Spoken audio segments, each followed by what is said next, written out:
Hello guys, welcome back to another episode here on European Confessions.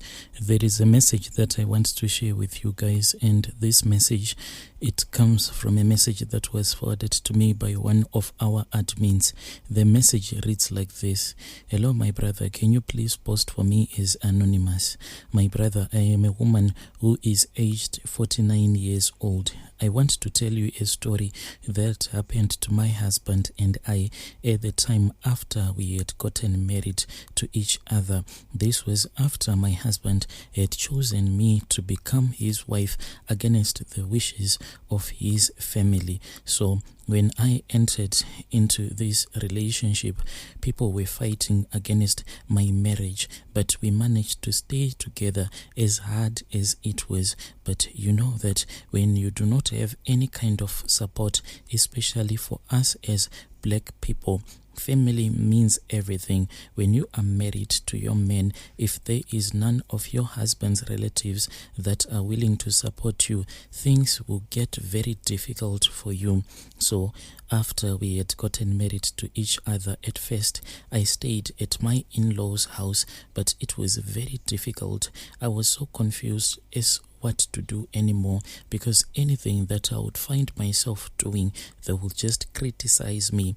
At first, my husband didn't understand me at night. Sometimes I would tell him that emotionally I was too drained for us to be making love, because what he used to do is that when he would come back from work, then he would start demanding that I should make love to him. But throughout the day, the emotional abuse that I would have gone through, it was just painful for me. At first, he was also fighting with me. As time went on, that was when he realized that I had the right to refuse to sleep with him, because everything that was happening to me was just too much for my body to handle. What happened is that one day he returned back from work early, and his parents, they didn't even expect that he was going to return from work that early. When he came back home, he then found his mother was insulting me. And it was not his mother only, it was his sisters. They were insulting me and they were threatening to beat me up just over a small issue that I had taken too long to go and prepare the meal. That was when my husband understood everything that I was going through. So with time, my brother, me and my husband, we then decided that it was better for us to find our own place, and that was what we ended up doing. We got our own place, but we were still renting at that time. Then whilst we were staying there, that was when my husband came up with an idea. He wanted to start a small business, but luck was not on our side. And as black people accessing business loans, it is very difficult because we didn't have anything, no credit record, no what. So we kept on applying and applying. One day, that was when my husband, he came back, and when he came back, he had received an SMS from this other organization that was funding businesses in our country. It was more like an NGO type for startups.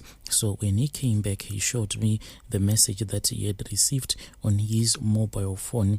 So all that was needed was for him to gather the paperwork that was missing and to resubmit those documents that he didn't submit when he had applied for that business funding. So the only problem that was there was that he didn't have access to those type of documents. The only person who had the access to those type of documents was his father. Unfortunately, when he went to speak with his father, he had great faith that now he had made his father to be so proud. But when he went there, his father was not willing to provide those documents, so that we ended up going to this other spiritualist, because we thought that maybe there was a type of a demon that was fighting with us. But my brother, when we did all that we did, we didn't have the knowledge. We had not yet met the man called Jesus Christ.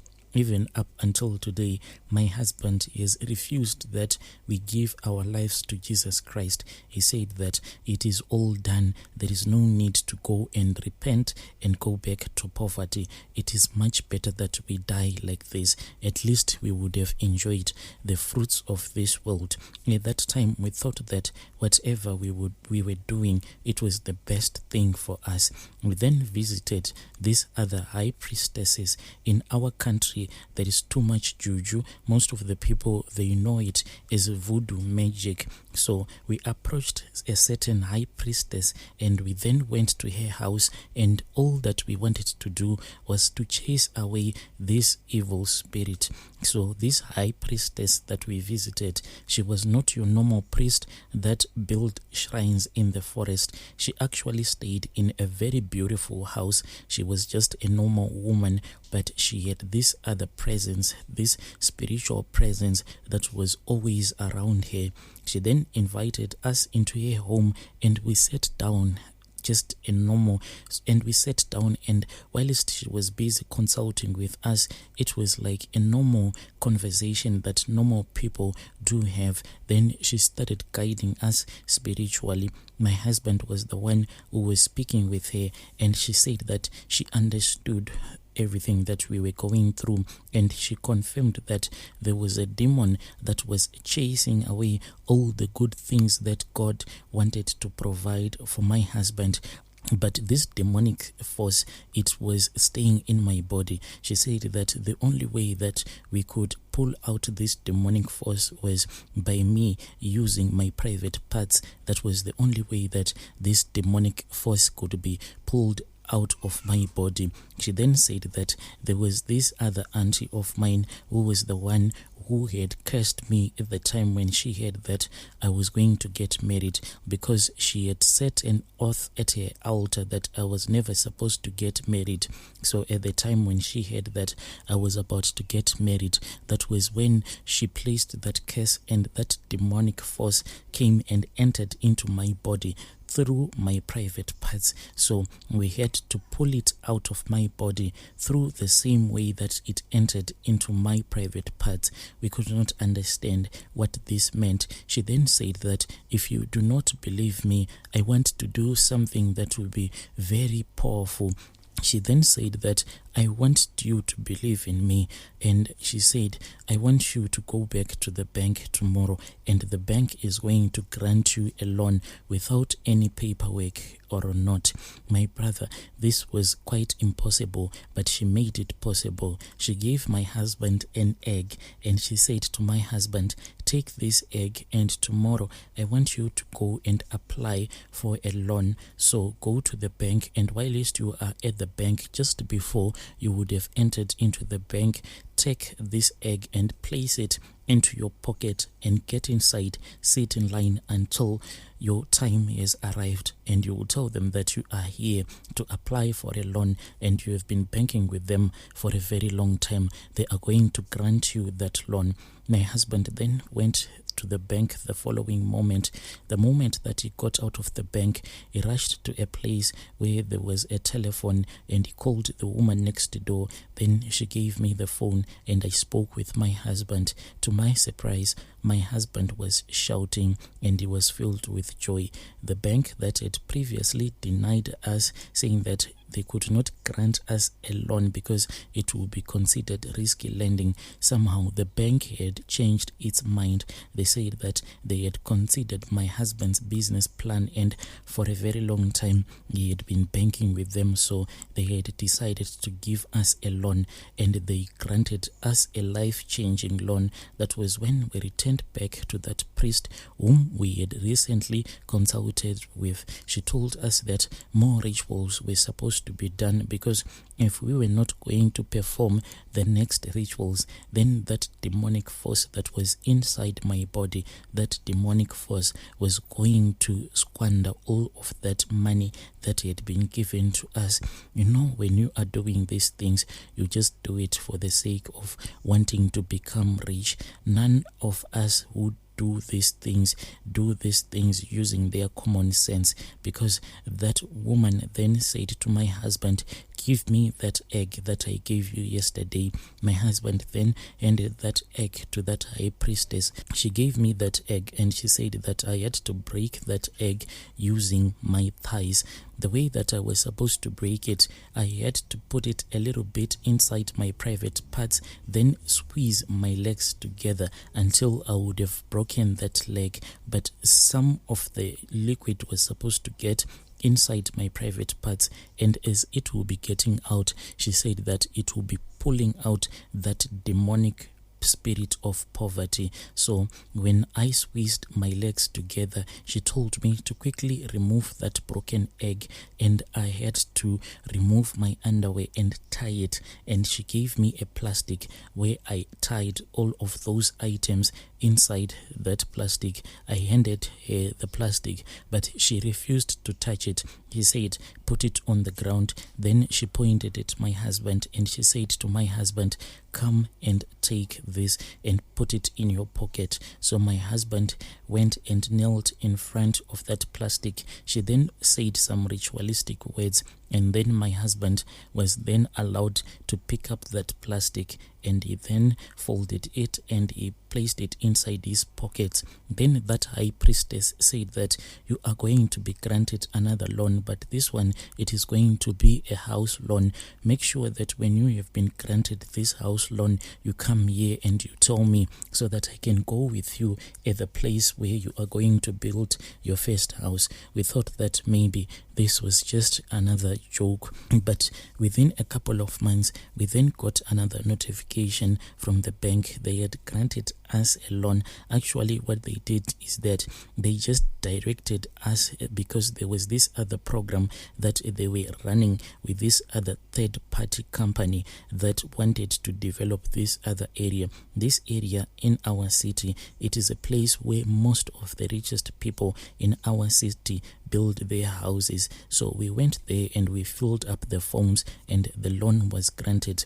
At that time, most of the people, they were still building their houses. It was just an empty space. So we then went back and we told that high priestess the good news, and she went with us to that place where we were going to build our first house. She then told my husband to pick up a big rock and come and place it at the space where she was standing. She said, in this space, that is where I want you to place your bedroom. She then said, I want you to dig up a very big hole so that by the time that they will be digging the foundation, they will never come across the item that you are going to place underneath the foundation of your bedroom.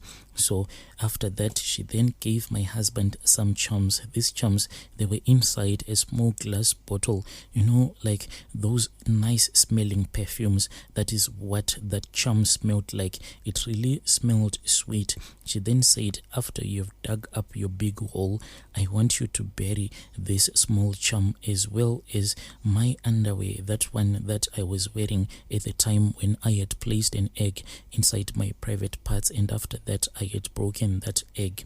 That was the place where she wanted us to bury those items. And for those months, my brother, that egg had not gotten rotten. It was as if it had been broken that same day, the day that we went and we buried it. At night, me and my husband, we went there, and we didn't have a car at that time. We went there, it was me and my husband, he started digging, and he kept on digging until I could not see him anymore. I think that he went somewhere around 1.8 meters to 2 meters underground. After that, that was when I dropped the charm, and I dropped that plastic bag that had those ritualistic items, and we started burying those items. I had never been so tired in my life. After we had completed our mission, that was when we called this other guy whom we were using as our private driver. He had his own taxi. He came and he picked us up. So my brother, life then continued. But when we started with the building project, then my mother passed away. So we didn't understand if this was a coincidence or not. Then my husband had a dream, and in that dream, he then saw that there were 8 people that were standing in line, and my mother, she was the first one who was standing in line, and she was the one who had died first. The next person who was standing in line, it was my husband's father. My husband said that when he looked at all the people that were standing in a queue as if they were going somewhere, they were my relatives, 3 of them, including my mother, and 5 of my husband's relatives. So by the time that we went to visit that priestess, we then found out that she had recently passed away. From what kind of an illness, we do not even know. We were only told by her people that whilst she was praying inside her bedroom, that was when she was heard to be screaming, and when people wanted to go into that bedroom, they could not open the door, but it seemed as if something bad was happening to her. By the time that they managed to break down the door, they found her that she was lying peacefully in bed and she had died. So the relatives of that high priestesses, they then said that our names were written in a book, so they were going to assist us. Then they gave my husband the interpretation of the dream that he had. We were told that in our lifetime, 8 people were going to die, and these 8 people that were going to die, we were going to use them so that we can make money, and we were going to use them until we have died if we are going to follow all of the rules. Some of the rules that I can't mention in public because they might get me or my husband, even you, in trouble because of the nature of those rituals that we perform. Then my husband and I, we were told by the relatives of that high priestess that we were not supposed to tell or to reveal to any of my relatives about that house that we were about to build. So my brother, along the years, 8 of our relatives have passed away, 5 of my husband's relatives, then 3 of my relatives, including my mother, they have all passed away. And none of our remaining relatives know that me and my husband, we have such a big mansion that is in the richest neighborhood in our city. Because we were instructed to keep it as a secret, we then proceeded to buy another house, and at this house, that is where some of my relatives are allowed to come and stay for a short period of time. So at that place where we buried all of our ritualistic items, what I usually do is that the house is really well kept, but here and there I take my 2 maids, then I go with them there for something like a week. I'll leave them there so that they can clean up the house as well as my gardener. Even though in that estate where our house is, you have to pay some fees for the maintenance of your house as well, so that all the houses in that estate can have a modern look, since most of the people, they are still paying off their bonds to the bank. So the bank wants those houses to be well taken care of. So here and there I take my maids there so that they can clean up the house. Most of our neighbors, they just think that this is just a vacation house, but what they do not know is that me and my husband, we are not even allowed to stay there.